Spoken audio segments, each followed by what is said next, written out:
Bismillahirrahmanirrahim. وَلْتَكُنْ مِنْكُمْ أُمَّةٌ يَدْعُونَ إِلَى الْخَيْرِ وَيَأْمُرُونَ بِالْمَعْرُوفِ وَيَنْهَوْنَ عَنِ الْمُنْكَرِ. Assalamualaikum warahmatullahi wabarakatuh. Alhamdulillah hamdan katsiran thayyiban mubarakan fih. Wa nusallimu ala rasulina imamul anbiya wal mursalin sallallahu alaihi wa alihi wa sahabati ajmain. Alhamdulillah, pemirsa, kembali saya Sudirman mengingatkan tentang satu masalah yang banyak berkembang di masyarakat kita hari ini dalam tinjauan akidah. Ada orang bertanya, takut kepada corona musyrikah? Ya. Ini satu permasalahan akidah. Di dalam pembahasan para ulama kita, seperti yang dikatakan oleh Syekh Muhammad Abdurrahman bin Nasir As-Sa'di dalam kitabnya Kitabu Qaulus Sadid, yakni Kitabut Tauhid, syarah daripada Kitabut Tauhid, beliau menjelaskan ada dua macam takut yang merupakan inti. Ada takut yang merupakan ibadah kepada Allah Subhanahu wa taala, dan ini adalah inti daripada keimanan seseorang. Takut kepada Allah Subhanahu wa taala adalah hal yang paling agung yang dimiliki sebagai seorang muslim. Ya, kenapa? Innama ya'muru masajidallah man amana billahi wal yawmil akhir wa aqamas shalah wa lam yakhsha illallah.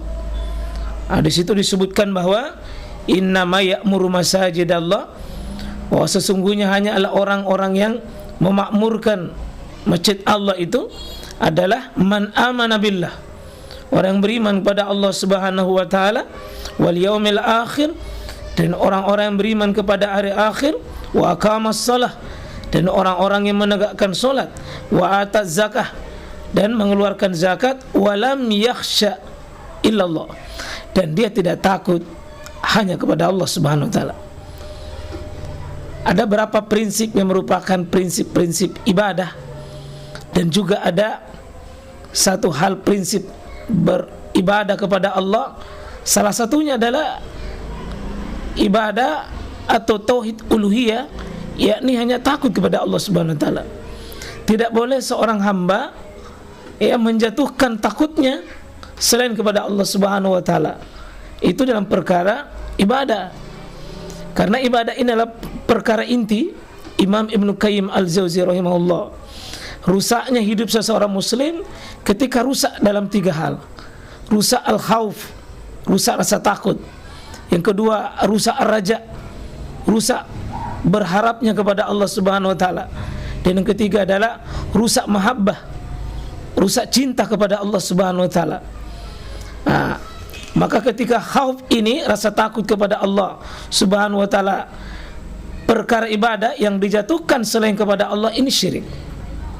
Akan tetapi berbeda kalau takut seperti yang sifatnya al-khauf tabi'iyah, takut yang sifatnya manusiawi. Melihat anjing gila, ya secara kemanusiaan, itu tabi'iyat namanya. Ketika takut seperti itu namanya takut yang secara manusiawi, dan ini tidak dilarang karena ini bukan ibadah, dan ini pasti bukan syirik. Ya, kalau kita berada di daerah ketinggian lalu melihat ke bawah, lalu ada perasaan was dan takut, ini manusiawi. Kita naik kendaraan baru, ya jalanan yang begitu berliku-liku, kemudian ya gas tidak terkendali, ya secara manusiawi takut. Hal yang seperti itu bukan syirik. Ketika melihat ada singa, ada binatang buas yang kita yakini bahwa akan membahayakan, memberi mudarat, maka seperti itu takut kepadanya adalah justru sesuatu yang normal. Justru yang heran dan aneh ketika melihat buaya, lalu ada orang mengatakan saya tidak takut, ya patut dipertanyakan masih sehat enggak atau tidak. Maka seperti takut kepada corona, ini bukan ibadah manusiawi. Sebagaimana orang takut kepada sakit itu, sakit ini, itu manusiawi. Dan ini sama sekali tidak termasuk pada wilayah akidah, tidak termasuk pada wilayah ibadah. Itu namanya takut yang disebut dengan tabiiyat. Sekali lagi, menurut Imam Syekh Abdul Rahman bin Nasir As-Sa'di, tidak semua takut itu berarti menjadi lahan kesyirikan, tidak. Kalau yang dimaksud walam yakhsha illallah, tidak takut hanya kepada Allah Subhanahu wa taala, yang dimaksud di situ adalah takut dalam perkara ibadah, seperti ya hanya takut mengharapkan, takut menjauhi neraka, takut dengan azabnya Allah, takut dengan ancaman Allah di hari kiamat. Itu adalah takut tidak sholat, takut tidak berpuasa, takut tidak menggunakan ya pakaian-pakaian syar'i, takut pada perkara memakan makanan riba. Ini termasuk perkara ibadah yang sekalian. Semoga bermanfaat dan bisa kita menempatkan mana takut yang dibolehkan, mana takut yang dilarang oleh syariat. Qulu qouli hadza wa astaghfirullah. Assalamualaikum warahmatullahi wabarakatuh.